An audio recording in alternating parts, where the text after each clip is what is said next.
सुप्रभात बच्चों। आज कक्षा 7th में हम बालराम कथा के 6 लेसन कुंती को रीड करेंगे और उसी के क्वेश्चन आंसर करेंगे। तो प्यारे बच्चों, हम लेसन रीडिंग करते हैं। यदुवंश के प्रसिद्ध राजा सूरसेन श्री कृष्ण के पितामह थे, दादा थे।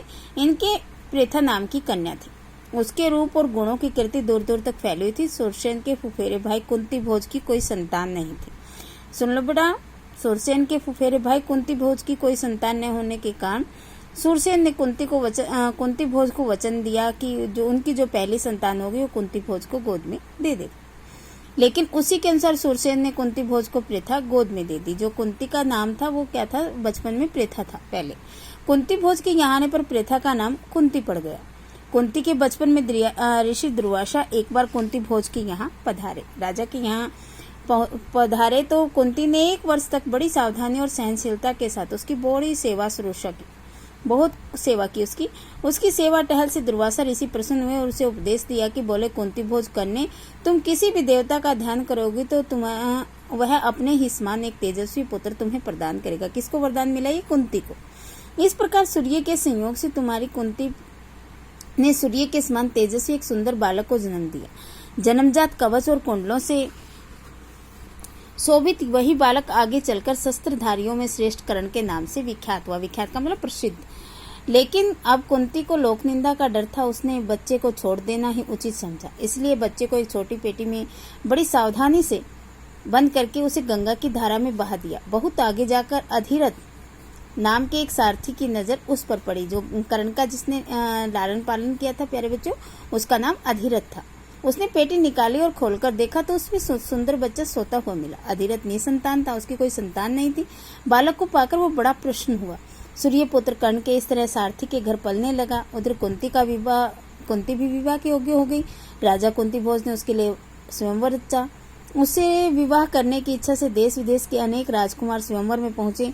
हस्तिनापुर के राजा पांडव भी स्वयंवर में शरीक मतलब शामिल हुए।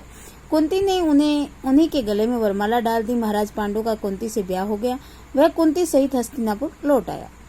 उन दिनों राजवंशों में 1 से अधिक ब्याह करने की प्रथा प्रचलित थी। इसी रिवाज के अनुसार पितामह भीष्म की सलाह से महाराज पांडु ने मद्र राज की कन्या माद्री से भी ब्याह कर लिया।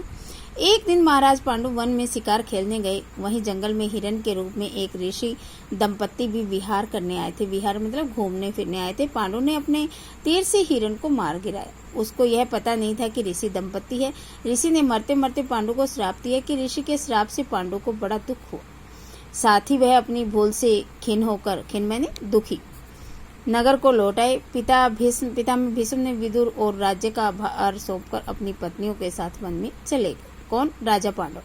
वहां पर ब्रह्मचारी जैसा जीवन व्यतीत करने लगे। कुंती ने देखा कि महाराज को संतान लालसा तो है, लेकिन ऋषि के शापों से वह संतान उत्पत्ति नहीं कर सकता।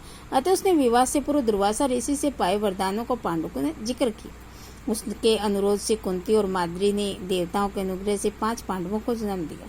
वन में ही 5 पांडव हुए और वहां तपस्वियों के संग वे पलने लगे। अपनी दोनों स्त्रियों तथा बेटों के साथ महाराज पांडव कई वर्ष वनवास में रहे।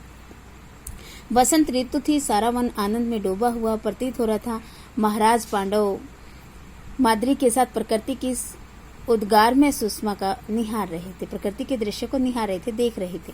ऋषि के शाप का असर तो हो गया। तत्काल उनकी मृत्यु हो गई। माद्री के दुख का पार न रहा। पति की मृत्यु का वह कारण बनी है सोचकर पांडु के साथ वह भी मर गई, स्थिति हो गई। इस दुर्घटना से कुंती और 5 पांडवों के शोक की सीमा नहीं रही। वो भी शोकमगन हो गए, बेदाखी हो गए। पर वन से ऋषि मुनियों ने बहुत समझा बुझाकर उनको शांत किया और उन्हें हस्तिनापुर ले जाया गया। भीष्म पितामह के से सुप्रद किया। सुप्रद मतलब मिलाना। युधिष्ठिर को उस समय 16 वर्ष की थी जब उनके पिता पांडु का देहांत हुआ।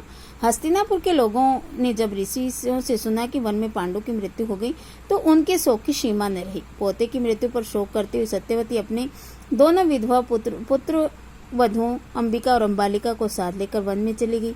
तीनों वृद्धाएं कुछ दिन तपस्या करती रही और बाद में स्वर्ग सिधार गई।